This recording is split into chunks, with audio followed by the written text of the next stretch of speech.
Hello everyone, welcome back to my channel. तो आज हम करेंगे बीएससी थर्ड सेमेस्टर। ठीक है, लॉन्ग क्वेश्चन करेंगे बीएससी थर्ड सेमेस्टर के। ओके, सो स्टार्ट करते हैं। क्वेश्चन 1 है हमारा, what do you understand by reaction velocity और rate of reaction, how does it depend upon concentration.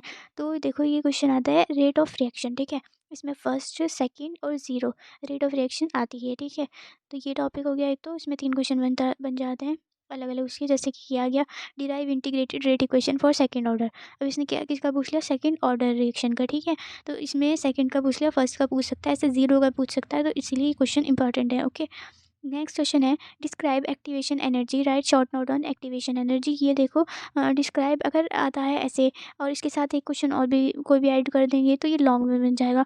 और ये अगर आता है शॉर्ट नोट एक्टिवेशन एनर्जी, वो तो अकॉर्डिंग टू नंबर के ऊपर डिपेंड करता है। 15 नंबर का आएगा तो लॉन्ग बन जाएगा, और अगर आएगा 7 पॉइंट या 7.8 या फिर 3 नंबर का तो वो छोटा हो जाएगा, मतलब शॉर्ट क्वेश्चन में आ जाएगा। नेक्स्ट क्वेश्चन आता है हमारा, explain collision theory of reaction rate, why this theory became failure, give reason. तो इसमें कॉलिजन थ्योरी को एक्सप्लेन करना है, और जैसे कि इन्होंने एक क्वेश्चन और ऐड कर दिया, 15 नंबर का क्वेश्चन होगा। ठीक है, क्योंकि इसमें Y this theory become failure, उन्होंने फेलियर भी पूछ लिया, उसका रीज़न भी पूछा साथ साथ। ठीक है, तो ये बन गया हमारा long question. Okay, next question आता है discuss in brief reaction isotherm. ठीक है, went of isotherm reaction, second part दिया है रिएक्शन आइसोकोर। ठीक है, तो फर्स्ट पार्ट तो स्टार्ट हो जाएगा। ठीक है, तो ये बन गया हमारा लॉन्ग क्वेश्चन। ठीक है ना, लॉन्ग क्वेश्चन बन गया ये वाला। नेक्स्ट क्वेश्चन आता है हमारा डिराइसुएस Clapeyron equation, write it important application. ठीक है, ये इंपॉर्टेंट है। नेक्स्ट क्वेश्चन आता है explain sulphur system with the help of phase diagram. Sulphur system explain करना है with phase diagram. Okay, phase diagram के साथ। नेक्स्ट क्वेश्चन आता है लीड सिल्वर सिस्टम। ठीक है, सिल्वर सिस्टम का लाइट सिल्वर सिस्टम का पूछ लिया इसमें। ठीक है, इसने क्या दिया, what is the characteristic of यूटर पॉइंट। ये और क्वेश्चन इसके साथ ऐड करके दे सकते हैं। ठीक है, मेन हमारा क्वेश्चन है ये वाला। ओके,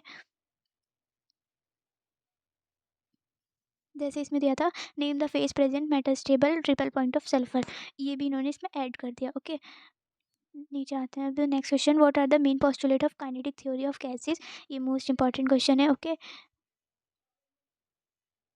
मेन पोस्टुलेट पूछी है उन्होंने काइनेटिक थ्योरी के।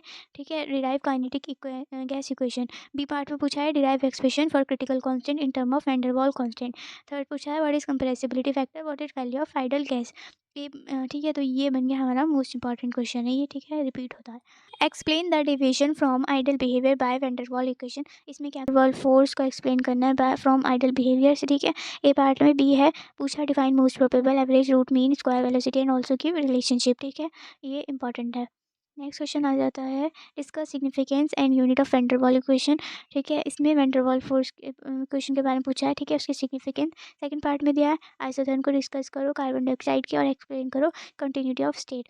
ठीक है, सी पार्ट में पूछा है limitation of Van der Waals equation. Okay, तो ये भी इंपॉर्टेंट है। नेक्स्ट क्वेश्चन आता है डिफाइन को efficient of thermal expansion of liquid, explain the origin of intermolecular force of attraction in liquid. ठीक है, ये इसमें से बी पार्ट जो है वो ज़्यादा इंपॉर्टेंट है, intermolecular force of attraction in liquid. Coefficient के बारे में भी पूछ लेते हैं। Describe the different type of isomerism in coordination compound, ये मोस्ट इंपॉर्टेंट है। ओके, नेक्स्ट क्वेश्चन आ जाता है give a brief account of Werner's coordination theory, right main postulate of Werner's theory. Werner's theory का एक्सप्लेन करना है इसमें। ठीक है, नेक्स्ट क्वेश्चन आ जाता है डिस्क्राइब ज्योमेट्रिकल आइसोमेरिज्म इन कॉम्प्लेक्सीज। इसमें ज्योमेट्रिकल आइसोमेरिज्म की कॉम्प्लेक्सीज को डिस्कस करना है। इसमें क्वेश्चन ये देखो लॉन्ग क्वेश्चन है ये, इसमें वजह कंफ्यूज हो जाते हैं ये। एक तो क्वेश्चन एक्स्ट्रा दे देते पर पूछते एक ही चीज़ है। तो इसमें पूछा है इन्होंने लिमिटेशन बताओ वैलेंस बॉन्ड थ्योरी की। Okay, what are the main postulate of crystal field theory, साथ में क्रिस्टल फील्ड थ्योरी की भी पूछ ली है। ठीक है, discuss factor which effect crystal field. Second part में पूछा है इन्होंने यही क्वेश्चन हुआ कि क्रिस्टल फील्ड की फैक्टर बताओ जो अफेक्ट करते हैं उसकी स्टेबलाइजेशन एनर्जी को। नेक्स्ट पूछा है कि crystal field splitting in octahedral complexes. और नेक्स्ट पूछा है short note on factors affecting crystal field parameters. Next पूछा explain the crystal field splitting of d orbital for octahedral complexes. Next पूछा what are the factors which affect crystal field parameter. ठीक है, तो ये question हो गए, ये घुमा घुमा के इन्होंने एक ही चीज़ को बार बार पूछ लिया क्रिस्टल फील्ड के बारे में। ओके, नेक्स्ट क्वेश्चन आता है हमारा what do you understand bye thermodynamic stability of metal complexes, what is instability constant, explain various factor which affect the stability of metal complex, right short note on factor affecting the stability of metal complex, difference between thermodynamic stability and kinetic stability. Okay, next question आता है हमारा short note on spectrochemical series, important है। Okay, next पूछा है spin selection rule, ठीक है। Next आता है हमारा एलिस कपलिंग, इंपॉर्टेंट है।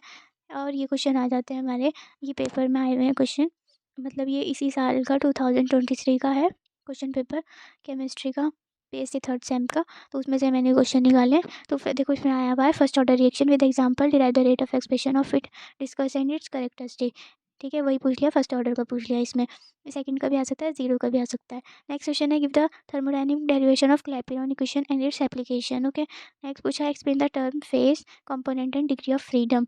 नेक्स्ट है prove the equation PV 1/3 mnu square kinetic equation of gas. Okay, so ये क्वेश्चन हमारे कंप्लीट होते हैं, ठीक है। मोस्ट इंपॉर्टेंट क्वेश्चन है ये, और मैं जोलॉजी और बॉटनी की भी अपलोड कर दूंगी। So subscribe for more update. Okay, bye.